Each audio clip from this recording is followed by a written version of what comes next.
Hello, it's time for a little story. Today I'm going to read you a story called The Very Greedy Bee. And someone that's greedy means they want more and more of something. And in this story, I'll give you a little synopsis of what happens. Mine! That's what the very greedy bee says to everyone who asks him to share. While the other bees work hard, the greedy bear is busy gobbling pollen and guzzling nectar until one day, Greedy Bee finds a meadow of the biggest, juiciest flowers he's ever seen, and he decides not to tell anyone. Let's see what happens to the very greedy bee. The story is by Steve Smallman, and he wrote the words, and the illustrator is Jack Tickle, and he drew the pictures. The Very Greedy Bee.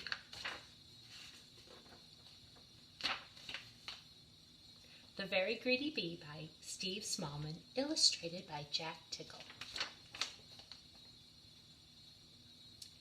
In a busy beehive lived a very greedy bee. All the other bees worked hard making honey and cleaning the hive, but the greedy bee, he spent all day gobbling pollen and guzzling nectar. Slurp, slurp, slurp, slurp, slurp, burp. The greedy bee wouldn't share his nectar with anyone. He wouldn't even let a tired ladybug sit on his flower. "Find your own flower," he shouted. "This one is mine! Mine!" "Eek," said the ladybug.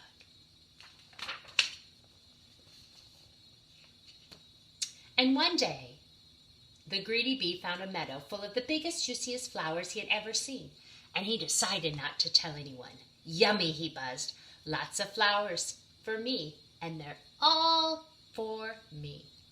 Wow! Well, the greedy bee whizzed and bizzed from flower to flower, slurping and burping, and growing fatter and fatter and fatter. At last, his tummy was full and settled down on a big pink flower in the warm sunshine, and he fell fast asleep. And that's him snoring. When the greedy bee woke up, it was dark. He tried to fly, but his tummy was so roly-poly that biff, bang, thump, he went down instead of up, and he crashed, biff, bang, thump, to the ground.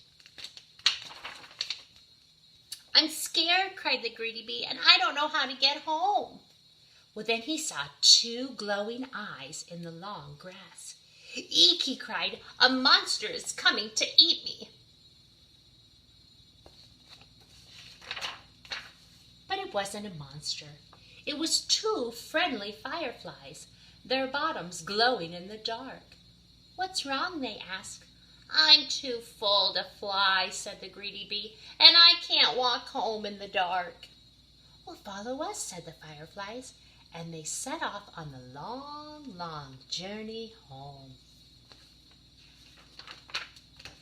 Through a forest of flowers, squishy mud, over the hills and under the stars, trudged the greedy bee. He never walked so far, and he was so very tired. "Nearly there," cried the fireflies. Then he heard the whoosh of the rushing water. "I'm almost home," cried Greedy Bee. "It's the stream." And it was, but his hive was on the other side of the stream. "Oh no," said the greedy bee, sadly flopping down. "How will I ever get across?"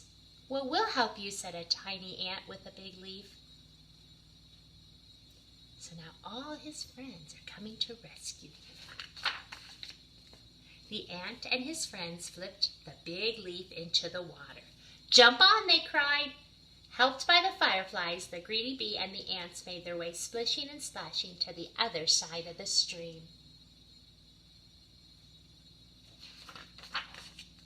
"Hooray, I'm home," cheered the greedy bee. "Where have you been?" asked the other bees. "I overslurped," said the greedy bee. "I would have never made it home if my new friends hadn't been so kind. Now I'm going to share my best honey with them. Would you like some too?"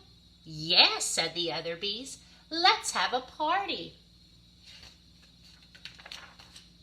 Everyone enjoyed a midnight feast of yummy runny honey, all except for one very sleepy, very happy, but not so greedy bee. The end. Did Greedy Bee turn into a kind bee? He sure did. I hope you're like the kind bee and not like Greedy Bee. Have a good day. See you soon. Love you.